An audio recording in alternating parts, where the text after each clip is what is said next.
Fala galera, sejam bem-vindos no É Mesmo Cabral. Quem vos fala é Ariel Cabral, o idealizador desse podcast. É uma alegria recebê-los para mais um episódio. Agradeço aos meus parceiros e colaboradores desse projeto, a Imago Filmes, Camila Menezes, Marcos Vinícius. Siga o arroba dessa turma na descrição desse vídeo. E hoje nós vamos falar com a Clara Fadel, artista formada em teatro, várias formações por sinal, trabalha com educação, vamos falar de relações homoafetivas e vamos conversar com essa interiorana, né, de Itabira. Clara, uma alegria, viu, te receber aqui, um prazer. Quem diria, né, que eu ia pois estar é, aqui hoje. Eu te convidei e você aceitou o que você falou, né? Esse é o problema, né? Ô, Clara, uma alegria mesmo te receber aqui. Você que é uma pessoa muito virtuosa, de um humor excepcional, contagiante. Isso. E te receber para falar de teatro, falar das suas vivências, é uma alegria e um prazer mesmo.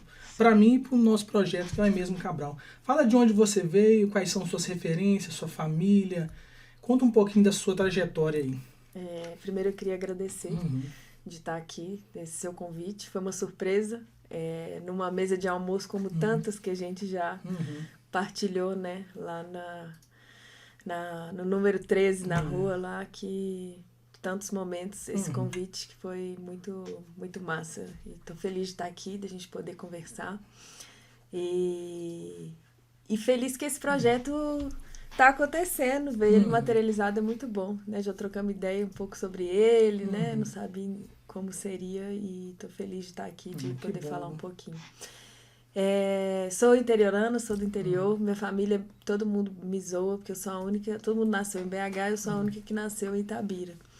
E aí, quando as pessoas me perguntam de onde você é, eu falo assim, eu sou da roça, sou do interior. E aí, minhas irmãs assim, que da roça, Clara? Você é da roça, do interior? Você nasceu lá, mas veio pra cá e tal.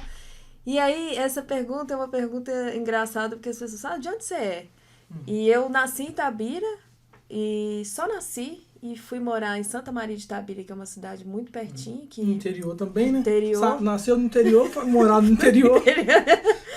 E de lá eu vim pra cá. Então, eu não sei de onde eu vim, pra ser sincera. Eu não tenho uma sensação de pertencimento com Itabira, nem com Santa Maria, nem com Belo Horizonte. Porque eu nasci em Itabira, mas quando eu chego na cidade eu não sabe conheço. aquela coisa de você pertencer àquele lugar? Não, nasci lá.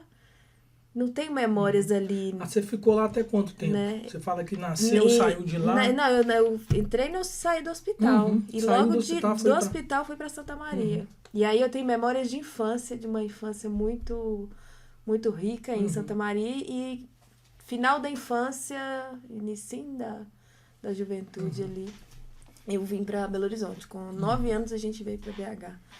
Veio eu, minha mãe e minhas irmãs. E meu pai continuou morando em Itabira e mora lá até hoje, assim. Então, sei dizer onde eu nasci, onde passei minha infância, onde estou ainda, Belo Horizonte, não sei para onde vou. O mundo é grande, mas não sei dizer de onde que eu sou. Talvez isso te deixa dia livre, eu descubra. né? Talvez você vive buscando isso, né? Talvez essa seja o seu norte, assim, para conduzir sua vida. De onde eu vim, para onde eu vou, seja uma sua descoberta perante a vida, né? Você falou que são 3, você tem mais 2 irmãs?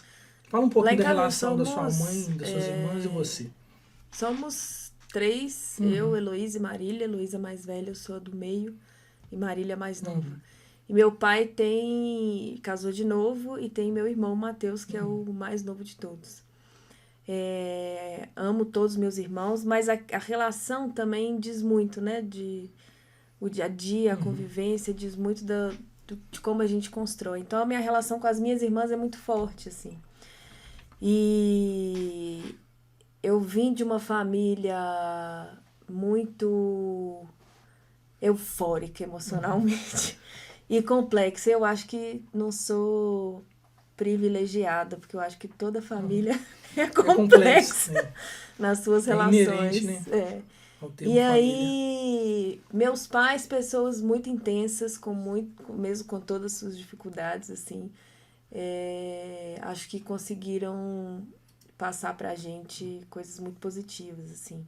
Mas a minha noção de família tá muito mais próxima dessa irmandade das minhas irmãs e da relação que eu construí com elas do que necessariamente pai, irmão, tio, tia, primo, prima, avô e avó. Não tem um afeto, um carinho grande, mas por aqueles que se aproximaram, né? E os que tiveram sempre mais próximos, as que tiveram sempre mais próximas foram as minhas irmãs. Então, meu laço familiar, ele começa com as minhas irmãs, assim. Que legal, né? De parceria, de saudade, de segurança, sabe? De afeto. Então, Elas moram aonde hoje? Eu tenho uma irmã que mora em Barcelona. E a outra, mais nova, mora em Contagem. Tá aqui pertinho. Pertinho de você. Moramos junto até pouco tempo. E aí ela começou a trabalhar numa escola em Contagem. E ela falou, Clara, eu te amo muito, mas tchau pra você. Fui, né? E aí, acho que agora... Sempre tive muita independência, assim, na minha... Eu saí de casa com as meninas muito cedo. Mesmo... Ninguém ia casar, né? Não tinha... Mas, assim, a gente já não queria mais estar em casa. Então, o nosso motivo foi, queremos nossa liberdade, não tá rolando mais, vamos sair. A gente saiu de casa muito cedo, mas morar sozinha, me entender no mundo sozinha, vai fazer 2 anos, assim. Isso, por incrível que pareça, faz muita diferença, assim. Porque aí você tem você sabe que tem sua família, mas fisicamente falando, quando você entra dentro de casa e ali você não tem pai, você não tem mãe, você não tem irmão, você começa a se entender de uma maneira singular no mundo, mas você também, você fala assim, sou eu. Aqui é o mundo real, Bora, né? Bem-vindo à realidade, né? Abriu a porta, fechou a porta, sou eu aqui. Você consegue definir a Clara com esse apoio familiar dessas irmãs e hoje sozinha? Qual que é a diferença que você percebe em você, assim, analisando hoje, né? Porque é recente, né, essa mudança. Né? É muito recente. Eu acho que foram coisas muito simbólicas que foram acontecendo na minha vida e que eu acho que pode ter a ver e pode não ter a ver, assim. A família, ela influencia muito a gente, né? E eu sempre tive Na verdade, eu acho que os meus pais sempre deram muita liberdade pra gente ser quem a gente era, né? Ou, na verdade, assim, para que você consiga despertar o melhor de si. Mas é difícil a gente não ter a influência, a gente sempre vai ter influência, né? E eles querem fazer o máximo para não influenciar, mas acabam influenciando. Mas a tentativa deles era que a gente descobrisse ao máximo qual que é a sua potência, quem é você no mundo, e não influenciar tanto. Isso em matéria de religião, em matéria de amor, em matéria de profissão, né? Conduzir um caminho, guiar um caminho, mas deixar que a gente fizesse as nossas escolhas. E eu sempre peitei muito minhas escolhas, assim. Escolher a arte não é fácil e eu não tive necessariamente uma barreira com a minha família, mas eu também não tive um apoio 100%. Então, assim, eles me deixaram livre para escolher, mas a gente sente a diferença. Eu senti a diferença. Eu acho que eles só estavam tentando não me barrar. Mas eles deram a liberdade de escolha, mas eu ficava tentando sacar se realmente eu tinha um apoio, um incentivo. E não foi 100%, mas também não acho que é uma coisa negativa. Eu acho que era um lugar de muita insegurança dos pais. Né? Eu acho que eu não sou mãe, né?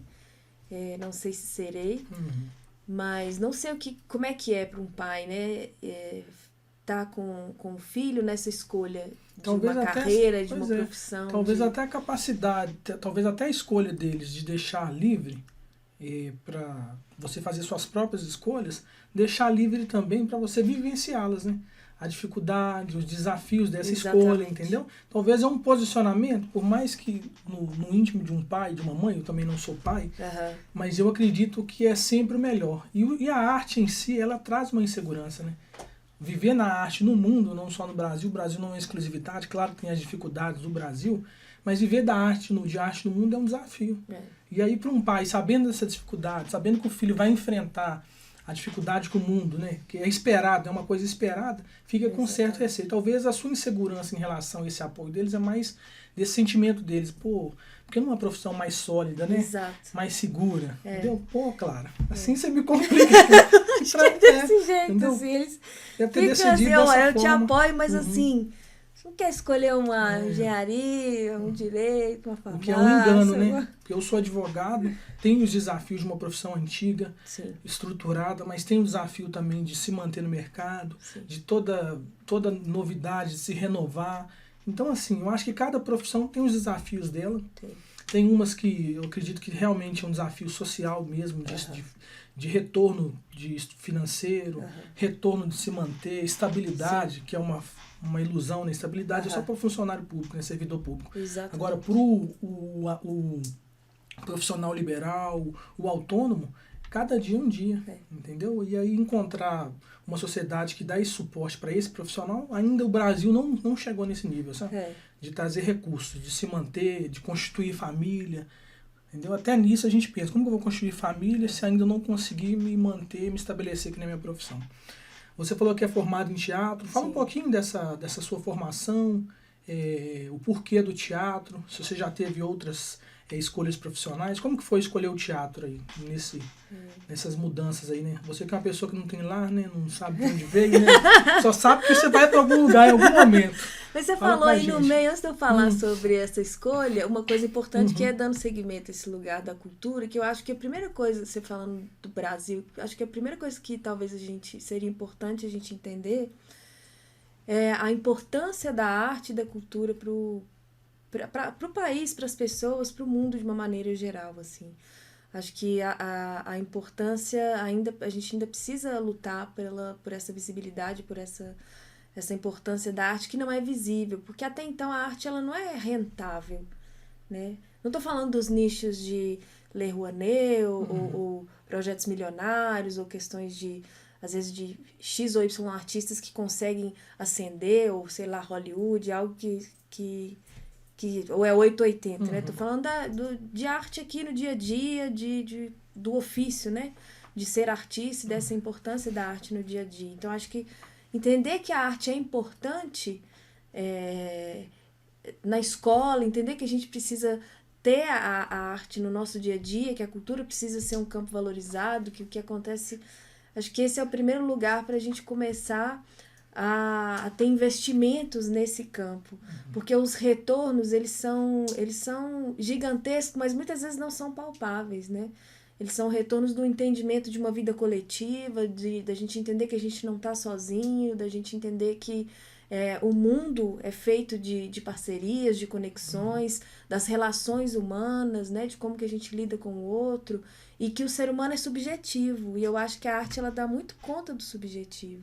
Mas isso não é uma coisa que a gente vai ver agora, né? Eu vou fazer um arroz com feijão, alguém tá com fome, vai comer, eu vou ganhar minha grana, vai matar sua fome ali, que é importante, mas a arte, você não vê isso, né? Ela não acontece assim. Imediato. Como a fome, fiz o arroz, feijão, matou sua fome, pronto.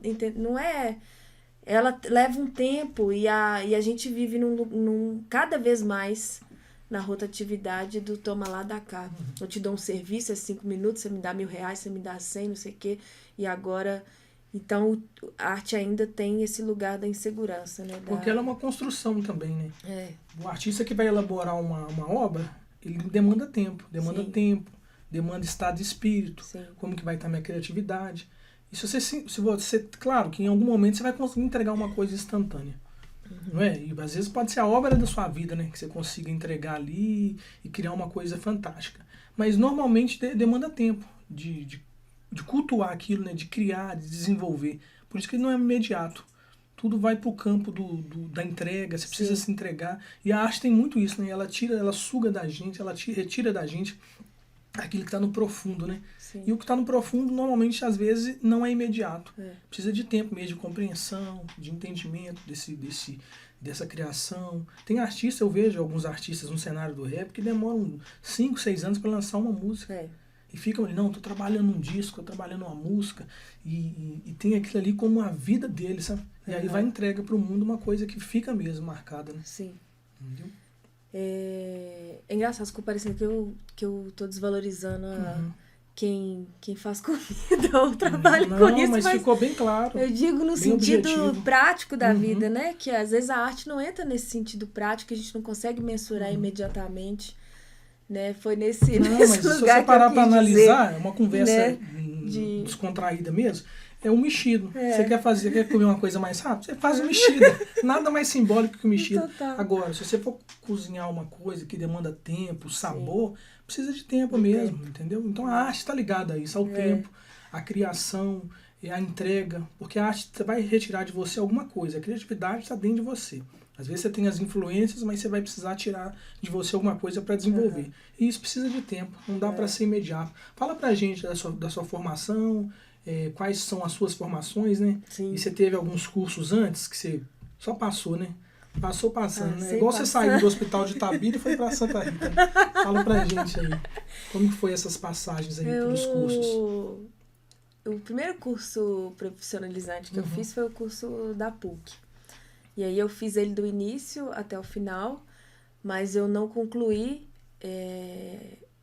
porque, não vou dizer expulsa, mas foi quase isso, assim, um convite a me retirar da escola. Acho que não mencionar nomes não tem menor necessidade, mas foi num processo de finalização.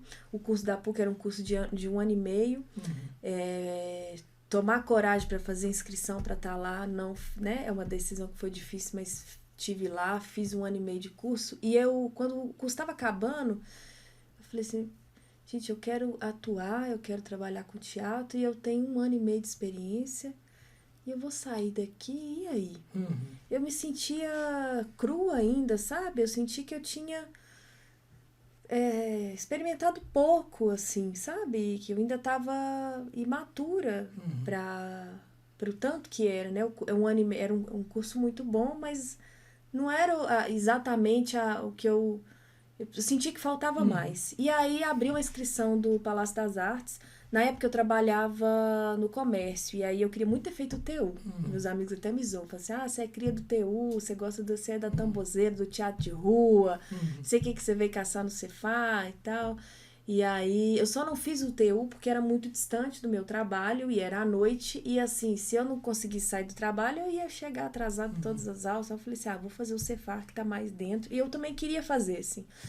E aí, saindo da PUC, a prova, eram 4 etapas. Aí a última etapa é uma semana de aula lá no Cefá. E a semana de aula coincidia com as apresentações finais do curso da PUC. E eu falei com o meu professor, aí ia coincidir 2 aulas, eu falei, professor, eu passei na última etapa, era eu e mais uma colega, nós passamos na última etapa, e a gente quer muito fazer, eu não queria perder essa oportunidade, principalmente porque saindo daqui, eu quero dar continuidade aos meus estudos no teatro. Eu vou sair daqui com um diploma, né? Assim, fez um curso de 1 ano e meio, mas o que eu vou fazer depois, né? Eu preciso dar continuidade ao teatro e eu quero fazer esse curso e tal. E aí eles se negaram, falaram que a gente, né, que era um boicote, que era um absurdo, que eu tava deixando a peça na mão e tudo. Que, não sei, acho que talvez foi uma vaidade da escola, da gente dizer que o Cefar talvez era mais importante, mas naquele momento era importante eu concluir, né? Concluir aquela etapa do Cefar, porque eu ia formar e ia, né, ficar meio assim a ver. Essa necessidade de buscar algo a mais, né, de não se sentir preparado, foi o que te motivou. E aí eu finalizei a PUC e falei assim, se for pela questão do diploma, tudo bem, não me interessa, eu preciso dar continuidade. Um dia de finalização na PUC, né, na escola e tudo, não diz do meu trabalho, de todos os dias que eu estive aqui, né, de uma tentativa de negociação. Lá na frente, eu fui entender também a responsabilidade que é você marcar uma peça também de teatro, você ter um compromisso ali, um horário, e você não tá presente. Porque aí, os professores também tiveram toda uma mão de obra de me substituir, de tudo aquilo, mas... Um combinado também, né? Exato. Mas aí fui seguir meu caminho, eles se substituíram lá na peça, não, né, fui fazer o Cefar, aprendi muitas coisas na PUC com os professores e fui fazer o Cefar, que é um curso de 3 anos, que foi um lugar que me formou enquanto artista e profissionalmente falando, realmente lá. Ali você se sentiu seguro pro mercado de trabalho. Profissional. A gente nunca sai 100% assim. Aquela insegurança que você tinha na primeira experiência já não tinha mais. Né? E aí o Cefar, ele...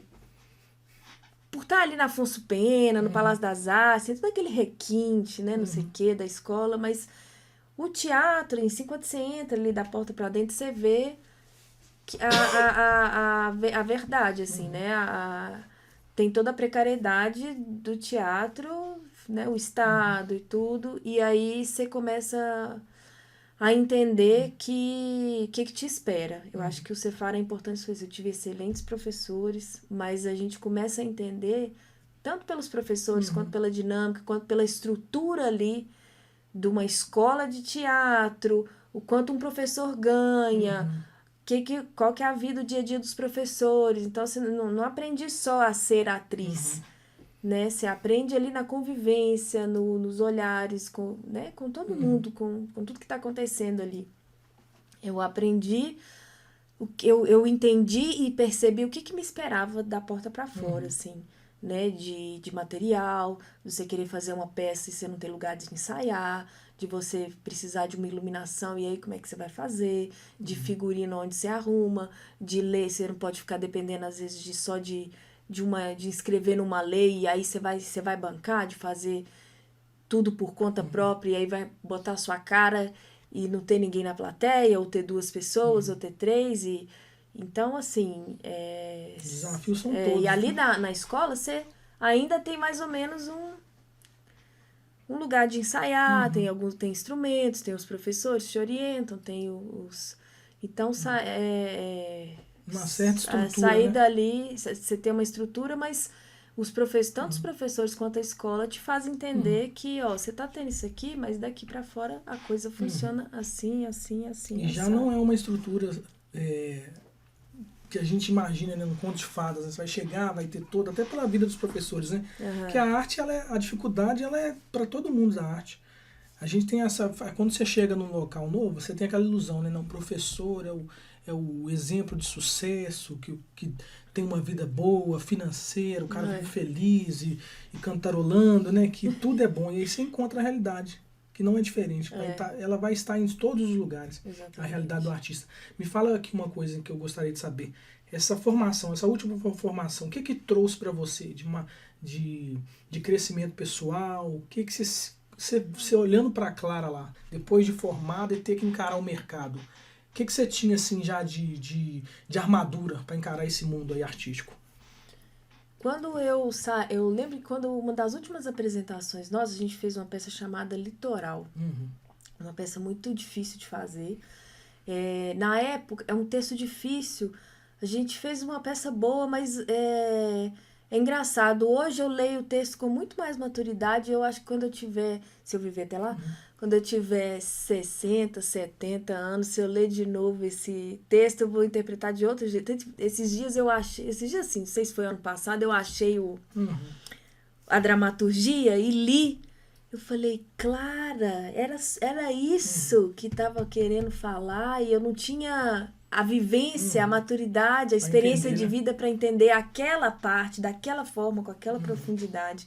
E aí eu lembro que a gente fez a peça muito bem feita. Se fosse hoje, eu acho que seria outra coisa, né? E aí uma das últimas sessões foi um menino, é um ator que eu já até esqueci o nome dele, mas ele já fez muitos filmes, séries, formou também no Cefar, e ele me perguntou isso. Ele falou assim, e agora? Como é que você se sente pro mercado, para fazer... Pra se inserir e tal, você se sente preparado e tal, e aí eu nunca tinha, eu não parei para pensar nesse lugar. E logo depois que eu saí do Cefar, eu já ingressei na graduação, para poder dar mais continuidade, porque sair do Cefar, e olhar o mundo e começar ali pouco a pouco nessa batalha diária ali de colocar a cara a tapa para poder fazer teatro, não foi fácil e não foi assim de primeira. Mas na época eu fazia parte, faço parte ainda, mas é um coletivo que está parado. A gente fundou um coletivo chamado Coletivo Transborda, que era um coletivo, atualmente acho que a gente pode falar transfeminino, assim, de uma junção de corpos, e a gente já estava finalizando o curso e fazendo vários trabalhos, assim. Então a gente apresentou num 71, fizemos galpão, viajamos para Araxá, viajamos para Sete Lagoas, fizemos muita peça. E aí a gente foi rodando com o coletivo, eu ingressei na UFMG, comecei a ter que trabalhar para poder sustentar, porque o teatro ainda não estava dando grana. Aí comecei a fazer um estágio no CCBB, que atualmente é onde eu trabalho. E aí eu acho que já entendo muito melhor como funciona o mecanismo do teatro hoje.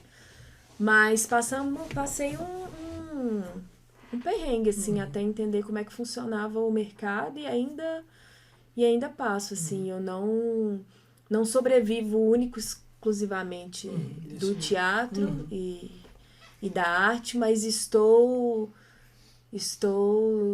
do teatro, que eu digo assim, como atriz, né? Mas trabalho atuando, dirigindo, com cenografia e figurino e também como arte educadora. Entendi. Assim. Você falou do teatro e educação, e a gente já conversou antes do episódio, essa junção, né? Você acredita muito que a educação, o teatro tá interligado à educação. Através da arte, do teatro, a gente consegue educar. Uhum. Fala um pouquinho pra gente dessa arte e educação. E dessa atuação hoje, que é a sua atuação maior hoje sua, né? Você trabalha mais com arte e educação, né? Nessa nova... No CCBB, eu trabalho diretamente com arte e educação. E lá eu trabalho na parte do teatro, elaborando as ações teatrais para público que vem, né? Público espontâneo e também com as mediações nas escolas. Então, antes de eu sair de férias e de estar afastada, né? Que eu tô afastada. Eu sou agora a rainha do INSS. Eu estava conversando com os colegas de trabalho exatamente sobre isso, sobre arte e educação. Sobre esses limites, sobre até onde que é artístico, até onde que não é, né?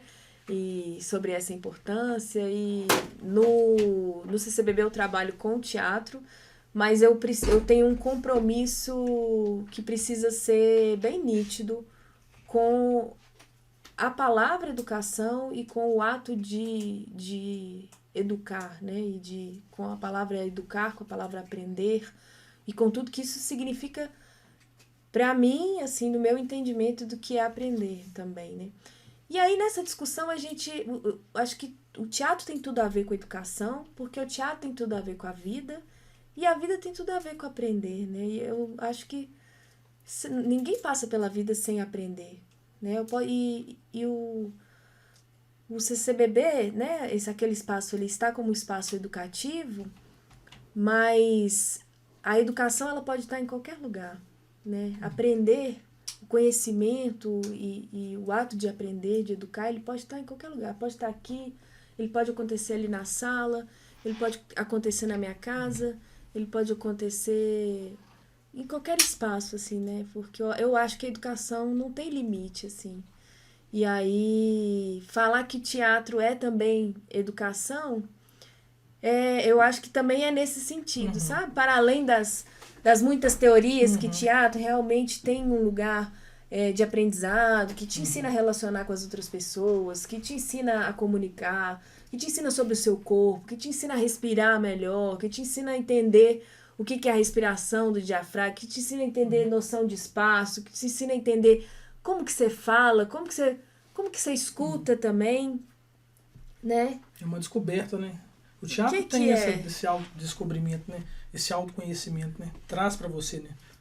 O olhar para o outro, o olhar para si, o respeito do corpo do outro, respeitar seu corpo, né? Então, é uma série de coisas que você...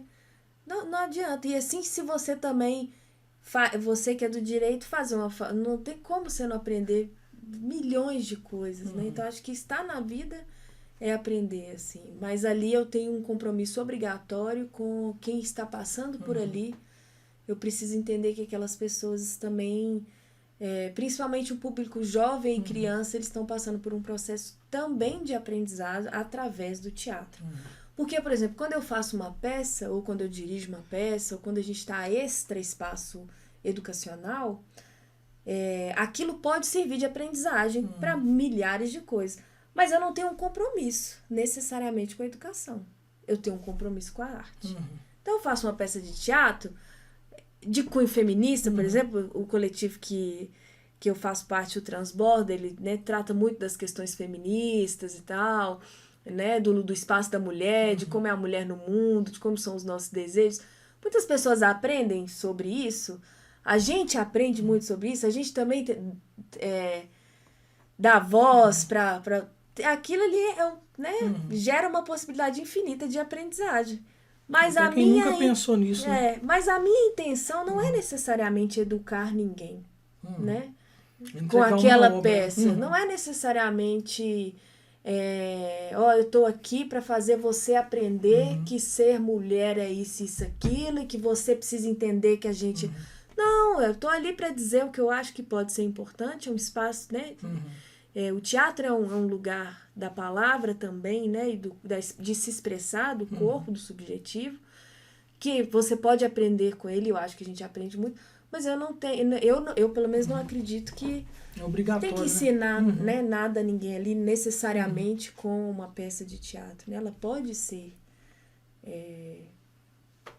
um lugar de aprendizagem, eu acredito que livre de expectativa, né? Isso, mas eu não... entrega a educação, algo nesse sentido. Não é igual você tem lá na escola formal, a BNCC, o currículo, né, a Base Nacional Comum Curricular, que o aluno ele precisa sair ali daquele ciclo primeiro básico. Olha, o aluno precisa entender como é que escreve o seu nome, ele precisa entender como é que são as somas básicas e tal. Ele realmente tem um compromisso com esse conteúdo, né?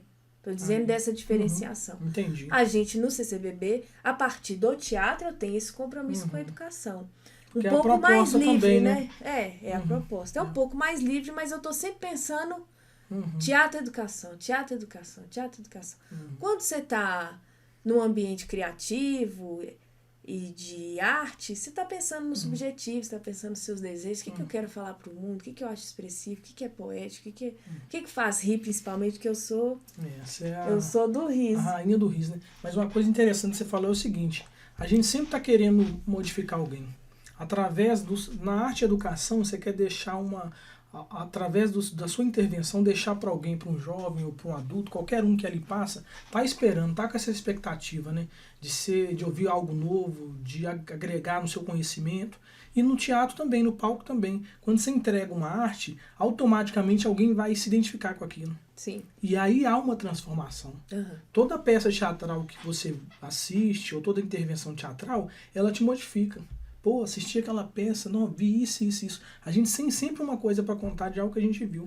Porque normalmente o que é apresentado são relações humanas.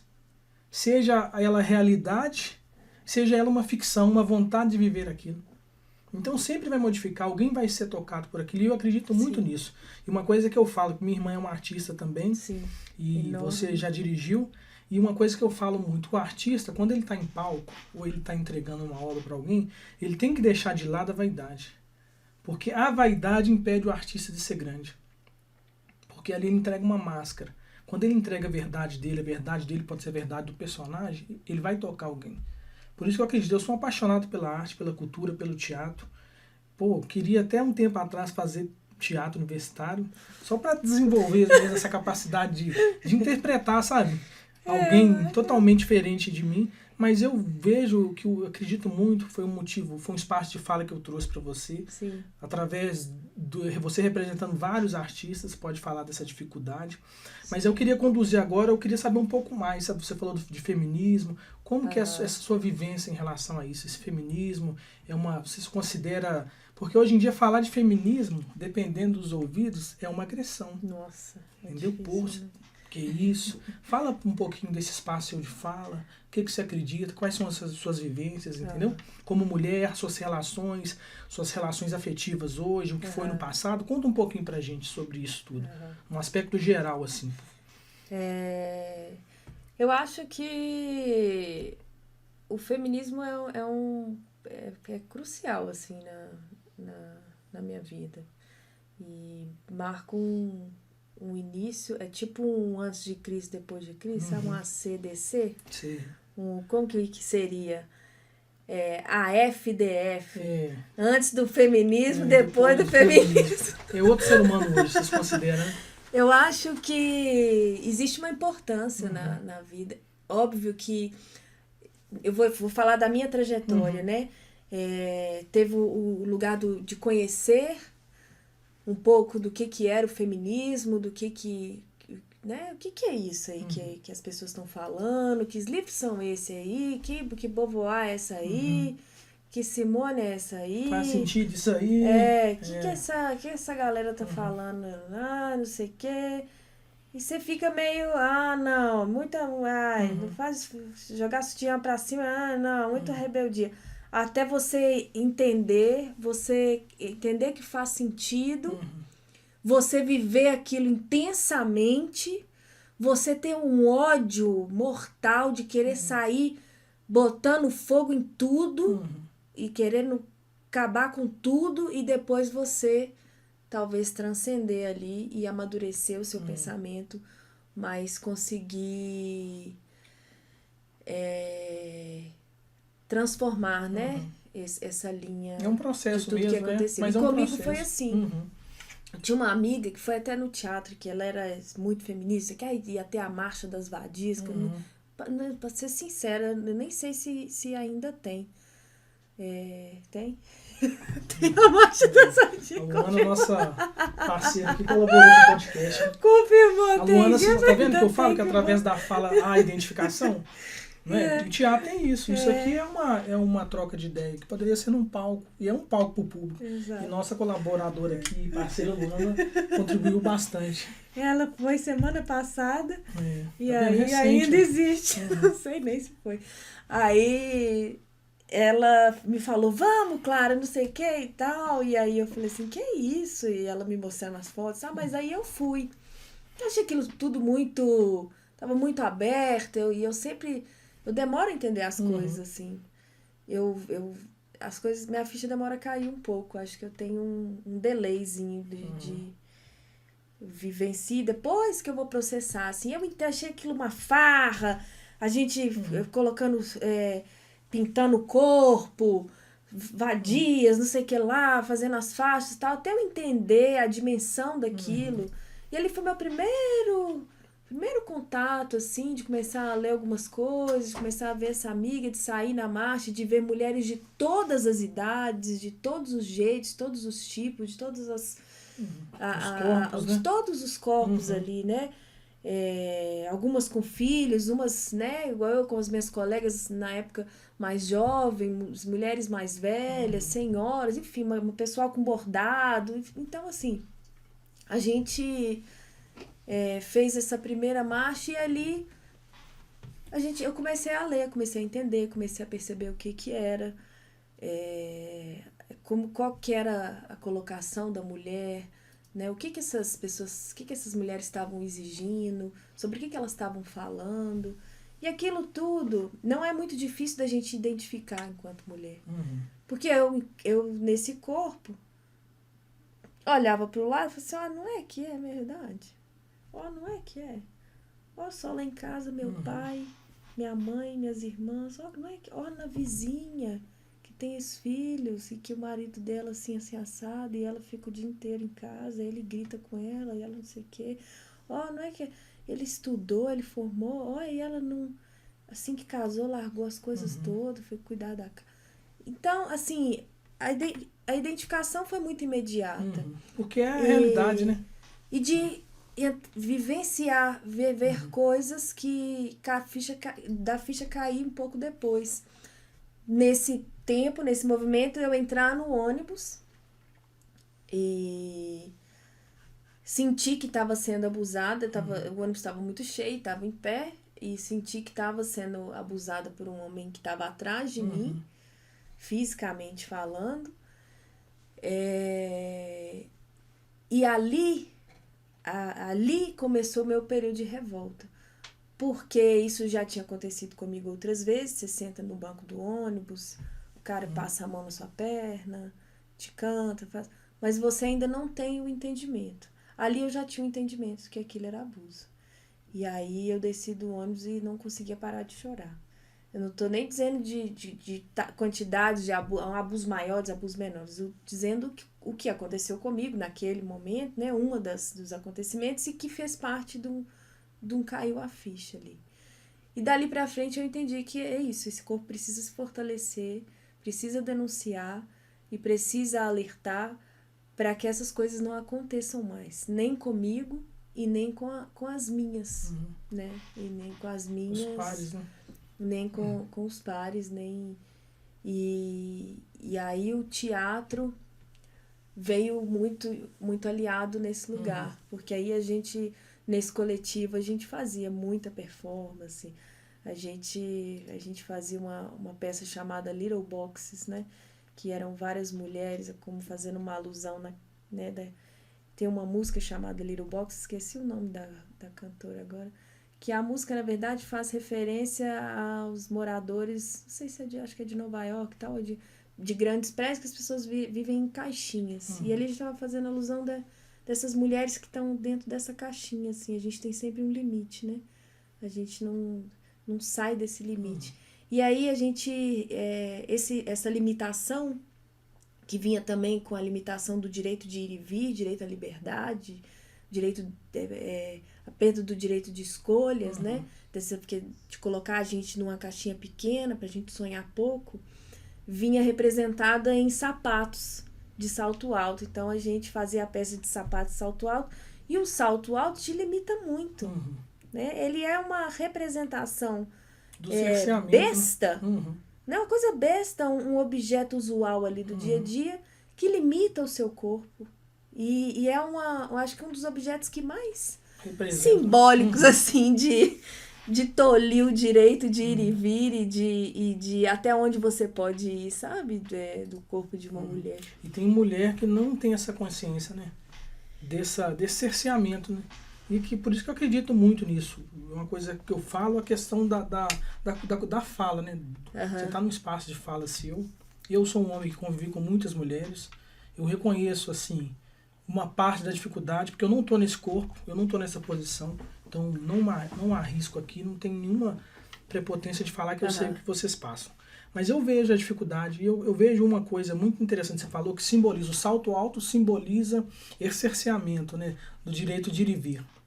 Que eles usaram desse objeto, que é um objeto que significa uma mulher, né? Se você vê um chaveirinho com salto alto, você fala o quê? É de uma mulher, né? Essa chave ou esse chaveiro é de uma mulher.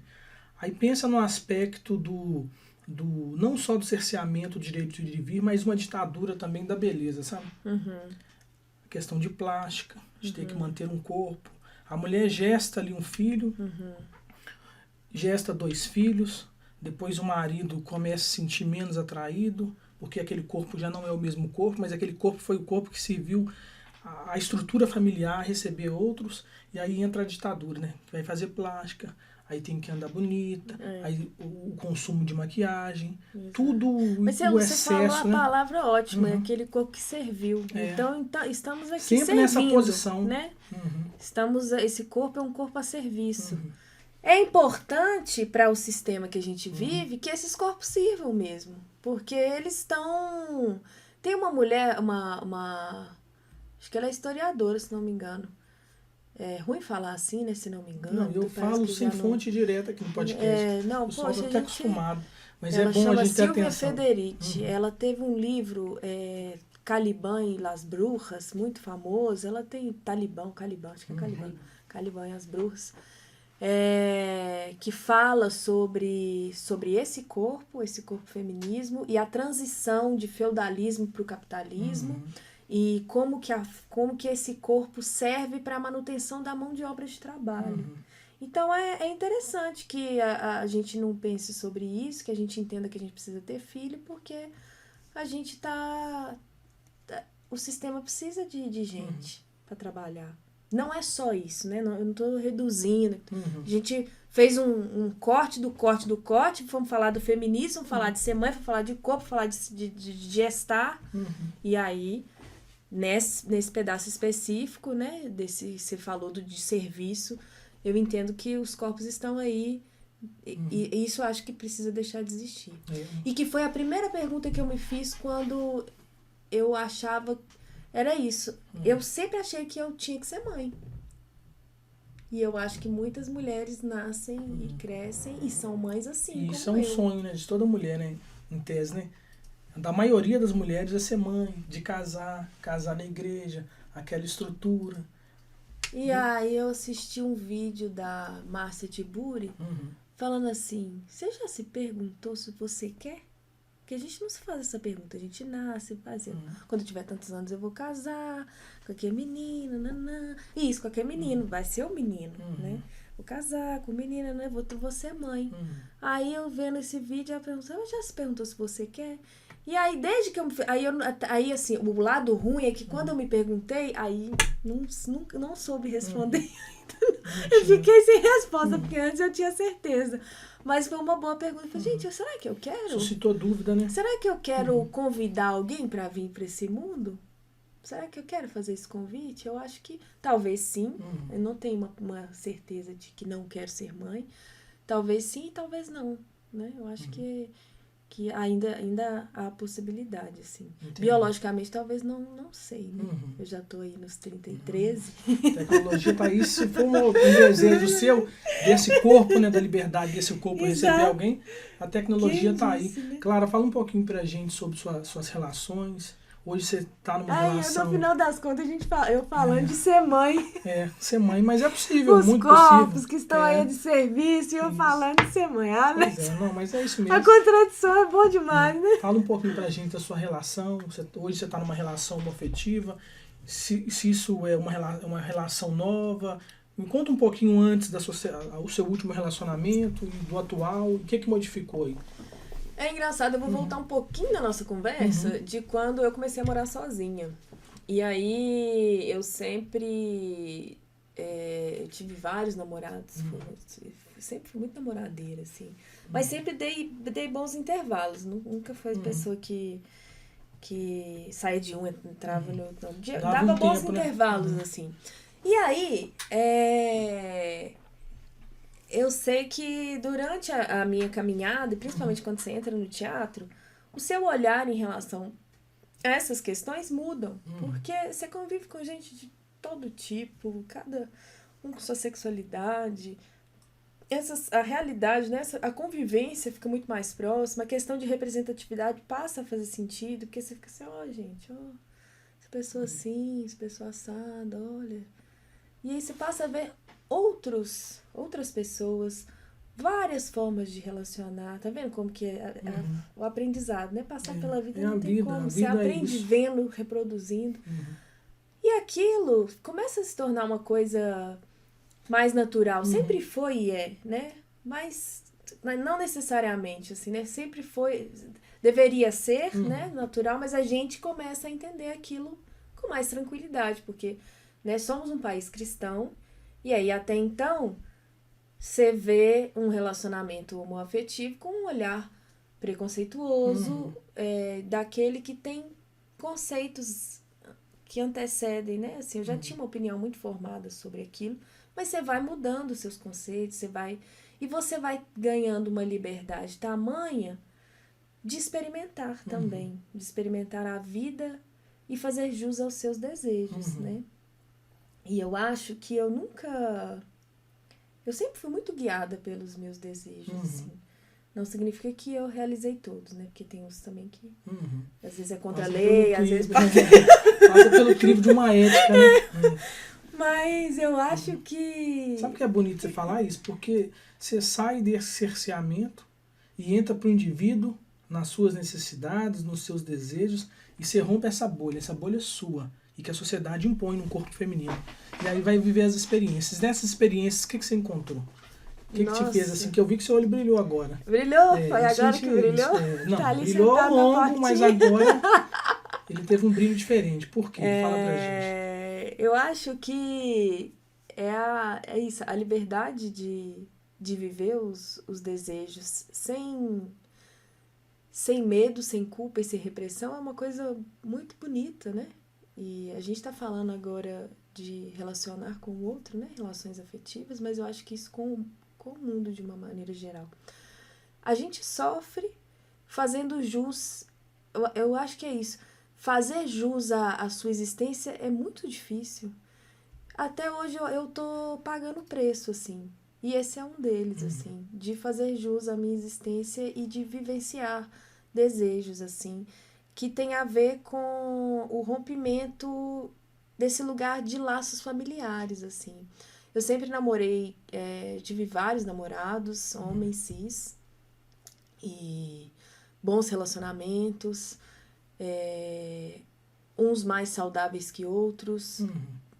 Alguns com seus teores ali tóxicos, abusivos, mas não estou dizendo que isso é exclusivamente de relações heterossexuais, mas vivenciei relações com homens que foram criados e pertencem a uma sociedade que é abusiva, né, de uma maneira geral. Vivenciei, tive bons momentos e maus momentos também nessas relações.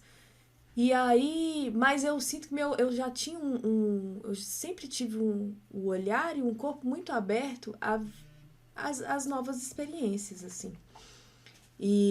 Mas nunca tinha me relacionado afetivamente com uma mulher. E aí, quando a minha irmã e minha mãe saem de casa, eu entendi, assim, subjetivamente, que essa figura é uma coisa muito íntima que eu vou dizer agora. Ai, Brasil! Quando a minha mãe sai de casa, vai embora com ela a polícia, sabe? A fiscalização, o controle. Vai embora com ela a culpa, vai embora com ela a Clara filha da mãe, que vai casar com um príncipe, isso tudo vai embora com ela, porque pertence a ela e não a mim, né? E aí fica comigo quem eu sou de verdade, né? Quem eu sou e quem eu quero ser ainda, né? Porque a gente e tá sendo, né? Vou deixando pra trás. E aí ela vai, leva com ela um monte de coisa, deixa outras tantas. E eu também deixo essas coisas irem e fico com outras tantas coisas. E por coincidência, nesse período que minha mãe muda, sua irmã, artista Alice Cabral, me chama para dirigir a peça dela, Mesa Redonda. Uma peça belíssima, incrível. Sou suspeita para falar, mas dizendo da parte da Alice, do contexto que de como foi feita. Linda. E em um dos ensaios, eu encontro a pessoa que estava produzindo, e a pessoa que estava produzindo essa peça é a minha atual namorada, que é a Graziella, por incrível que pareça, é o mesmo nome da minha mãe. Freud tá aí pra explicar. Claro, que aproveitando esse ensino de Freud, desse relacionamento que fez brilhar seus olhos, nós estamos chegando no finalzinho aqui, essa ampulheta aqui significa tempo. Não necessariamente você precisa conduzir até o final, mas eu queria que você deixasse uma mensagem através das suas vivências, que você falou do teatro, do feminismo, dessa nova relação, de tudo que você já experienciou até hoje. Porque eu sei que você gosta de complementar, né? Igual o texto que você pegou lá, eu poderia ter feito dessa forma, ter entendido. Mas hoje, a Clara de hoje, o que ela pode deixar para o mundo? Você teve uma experiência que te fez pensar, você sofreu um acidente andando de patins, te trouxe uma reflexão, um momento que você parou para olhar para dentro, teve essa consciência da Clara, faz um cômputo disso tudo e deixa uma mensagem para o nosso público que está assistindo, que está acompanhando, para a Clara daqui uns anos, para ela poder acessar esse vídeo. O que você deixaria de positivo para o mundo? Um olhar assim, positivo, de esperança. Pode ser uma citação. Fala pra gente aí alguma coisa muito... Eu com medo de ter ficado muito corcunda não, pô. No vídeo. Eu preparei um negócio pra Pode ler? Pode ler. Eu tá aqui no... O celular caiu. Ai. Aqui a gente tá... Peraí que eu vou pegar. Vocês vão cortar essa parte? Não, aqui a gente só corta o início e o final. E o resto a gente deixa na íntegra. Mas foi gostoso a entrevista. Eu trouxe um negócio que é assim... Eu não sei se toda vez que eu vejo essas entrevistas e toda vez que eu já me imaginei vendo as pessoas entrevistando, eu acho que é só quando a gente fica muito mais velho que a gente faz as entrevistas, né? Que é quando talvez a gente tenha alguma coisa pra dizer. Mas né? tem. E até aí, hoje tem. Tem muita coisa pra falar, né? Eu não sei se eu me sinto ainda nesse lugar de deixar alguma coisa pro mundo. Mas eu queria compartilhar algo que o mundo compartilhou comigo e eu queria compartilhar com as pessoas, que tem a ver com o momento que eu tô vivendo e tem a ver com coisas que eu aprendi com a vida e com o mundo e que eu acho que eu gostaria de compartilhar. Vamos lá. É um poema que fala muito do tempo, fala muito sobre a espera de um carioca chamado Alberto Pucheu. Ele é um cara que admiro muito assim, na literatura, é um professor. E ele tem um poema chamado É Preciso Aprender a Ficar Submerso, é preciso ficar submerso. E aí, vou ler e aí já vai dizer tudo aí, né? Sobre... Lá. Ele começa assim: é preciso aprender a ficar submerso por algum tempo. É preciso aprender. Há dias de sol por cima da prancha, há outros em que tudo é caixote, vaca, caldo. É preciso aprender a ficar submerso por algum tempo. É preciso aprender a persistir, a não desistir. É preciso aprender a ficar submerso. É preciso aprender a ficar lá embaixo, no círculo sem luz, no furacão de água que arremessa ainda mais para baixo, onde estão os desafiadores dos limites humanos. É preciso aprender a ficar submerso por algum tempo, a persistir, a não desistir, a não achar que o pulmão vai estourar, a não achar que o estômago vai estourar, que as veias salgadas como charque vão estourar, que um coral vai estourar os miolos, os seus miolos, que você nunca mais verá o sol por cima da água. É preciso aprender a ficar submerso, a não falar, a não gritar, a não querer gritar, quando a areia cuspir navalhas em seu rosto, quando a rocha soltar britadeiras em sua cabeça, quando seu corpo se retorcer feito meia em máquina de lavar. É preciso ser duro, é preciso aguentar, é preciso persistir, é preciso não desistir. É preciso aprender a ficar submerso por algum tempo. É preciso aprender a aguentar, é preciso aguentar esperar, é preciso aguentar esperar até esquecer do tempo, até se esquecer do que se espera, até se esquecer da espera. É preciso aguentar ficar submerso, até se esquecer de que se está aguentando. É preciso aguentar ficar submerso até que o voluntarioso vulcão de água arremesse você de volta para fora dele. Claro.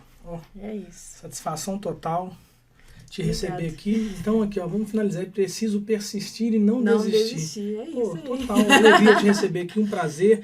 Deixa sua rede social aí para quem gostaria de te acompanhar aí. Fala pra gente qual que é a sua rede social.